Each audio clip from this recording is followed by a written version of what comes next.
Check this out. Rap's luckiest man. It's all happening. Status selected.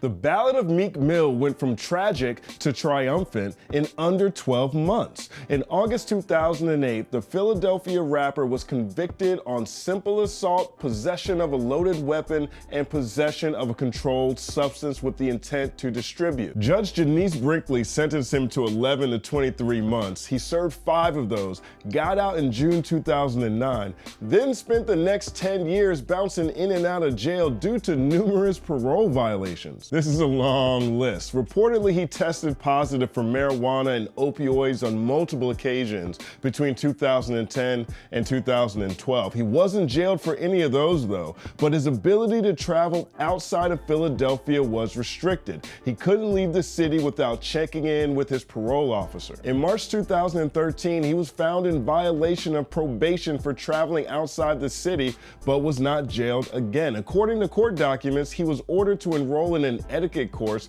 to address inappropriate social media use and crude language in the courtroom.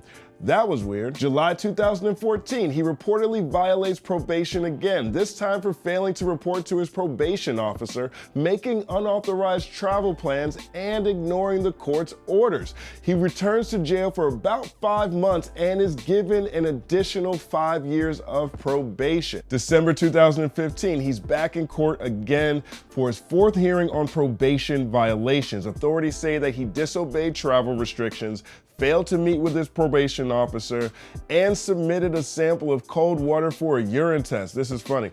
A lab technician testifies that Meek Mill told him the sample was cold because he drank a lot of water. Bruh. He was sentenced to 90 days house arrest and community service. Here's the tipping point. 21 months later, in November 2017, Judge Janice Brinkley sentenced Meek Mill to 2 to 4 years for parole violations with no bail, citing a failed drug test, failing to adhere to travel restrictions, and 2 arrests that occurred outside of Philadelphia. One was in St. Louis for a fight in an airport where charges against him were later dropped, and the other for reckless driving in New York City, where he took a dismissal deal. When word spread that Meek Mill might have to sit down for 2 to 4 years, hip-hop responded in force. There were protests outside of his jail, fans were reciting dreams and nightmares, Rick Ross gave a powerful speech, NBA legend Dr. J as well, activist, educator Mark Lamont Hill was on hand, New England Patriots owner Robert Kraft was in his corner, Free Meek Mill hashtags were everywhere, Philadelphia Eagles safety Malcolm Jenkins said this: "We're not gonna act like Meek Mill is an angel, that he's perfect. He's a man that made some mistakes, and for 10 years has paid for those mistakes. We're not here on his behalf to call for a pass. We're here to demand that he be dealt with fairly, that common sense be used in his judgment, and we're here to demand justice." The wild part is Judge Brinkley denied Meek Mill bail, citing him as a danger to the community. It appeared oddly personal between these two. Away from sentencing him to etiquette classes, allegedly she asked Meek to recite Boyz II Men's classic On Bended Knee in the courtroom before receiving a verdict. Bruh. Nevertheless, Meek would sit behind bars for another 5.5 months before being released from jail on April 24, 2018. Philadelphia 76ers part owner Michael Rubin scooped him up in a helicopter, flew him to the Wells Fargo Center, where Meek finished the night sitting courtside with his son and Kevin Hart as Ben Simmons and company closed out the Heat in Game 5. What a ride. He even rang the Liberty Bell. Now, skeptics are quick to point at Meek's long list of infractions and see a rich rapper testing a system set up to set us back. He failed multiple drug tests between 2010 and 2012, for example. Is it really that difficult to leave the trees and the pills alone? I guess I can understand violating travel restrictions, especially if your son lives 5 miles away, but that happens to be in another state, and you make your money on the road doing shows. But shouldn't reaching out to your parole officer be at the forefront of everything you do? If you look at all of his recent press, one of his favorite talking points is that he was arrested for popping a wheelie on a video shoot in Manhattan. As minor as that sounds, he conveniently leaves out the fact that he was popping a wheelie on a dirt bike, and dirt bikes are illegal in NYC. If you know the feds is watching, why are you making it easy? But there's much more to the conversation around Meek's case than meets the headlines. This wasn't another free whoever who probably did it campaign. One of the reasons the Philadelphia DA supported Meek's release on bail was because there's real questions around whether his original conviction will be upheld. Separately, for example, the DA confirmed that the original arresting officer from his 2008 case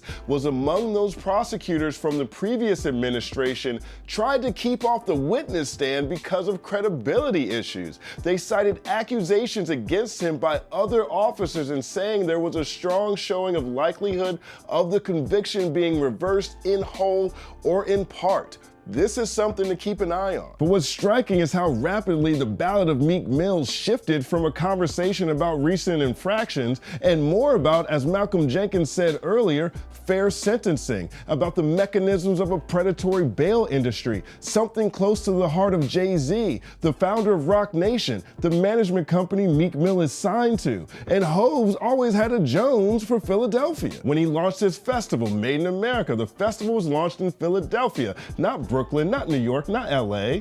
While running Rockefeller alongside Dame Dash and Biggs, Hov was a super champion of rappers from the region. State Property was made up of Philly's finest, Beanie Siegel, Freeway, the Young Guns, Chris and Neef. He went hard for those cats, so much so that Beanie essentially got a record deal, a label deal, and a clothing line despite never going platinum as a solo artist. That almost never happens. And perhaps most importantly for this conversation, on Father's Day 2017, Jay-Z wrote a Times op-ed piece entitled, "Why I'm Taking on the Exploitative Bail Industry." He said when Black and brown people are over-policed, arrested, and accused of crimes at higher rates than others, and then forced to pay for their freedom before they ever see trial, big bail companies prosper. The pre-incarceration conundrum is devastating to families. Every year, $9 billion are wasted incarcerating people who've not been convicted of a crime.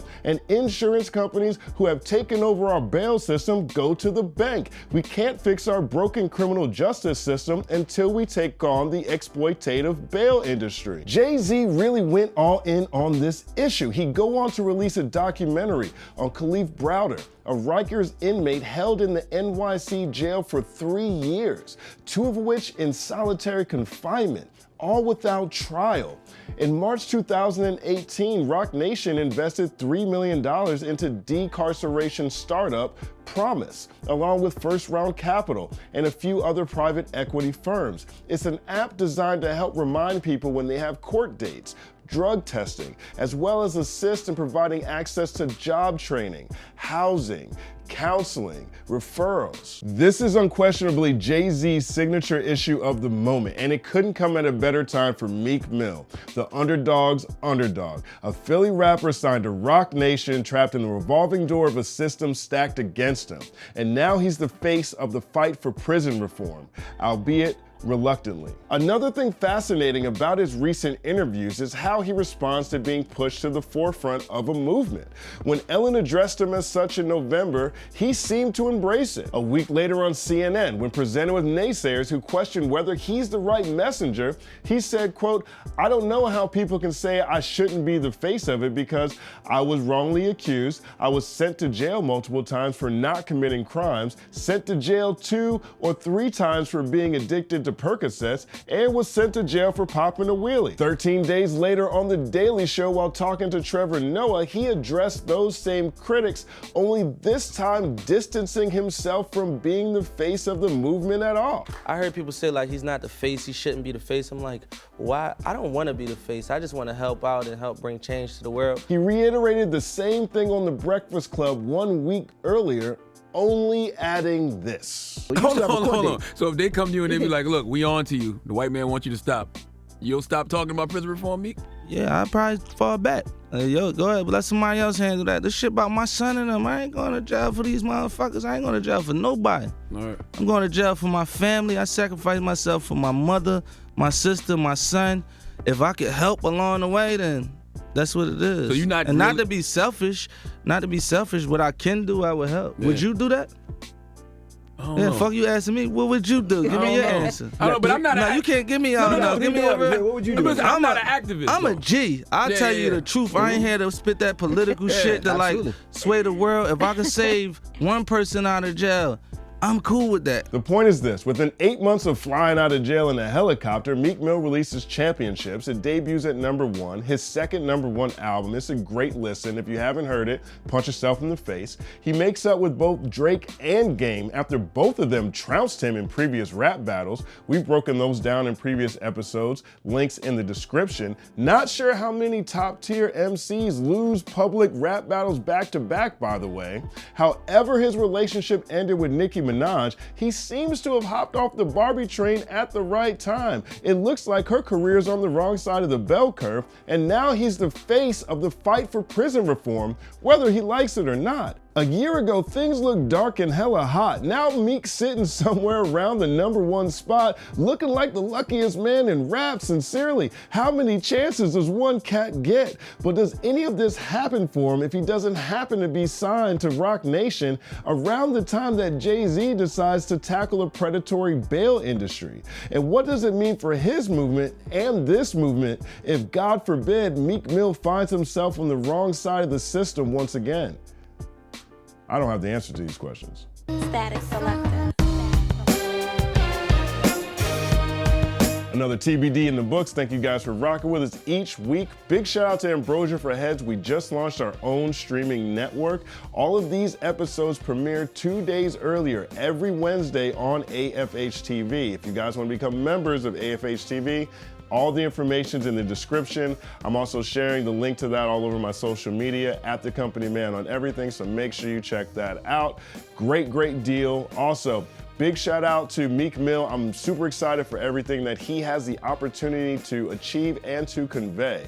One of the things that bothers me about the way we treat our incarcerated citizens in this country is that we treat all infractions as the same. I don't think that if you're on parole and if you get caught smoking marijuana, or if you have just a random interaction with a police officer, or if you show up late one day, it should add up to additional time on probation or additional jail time.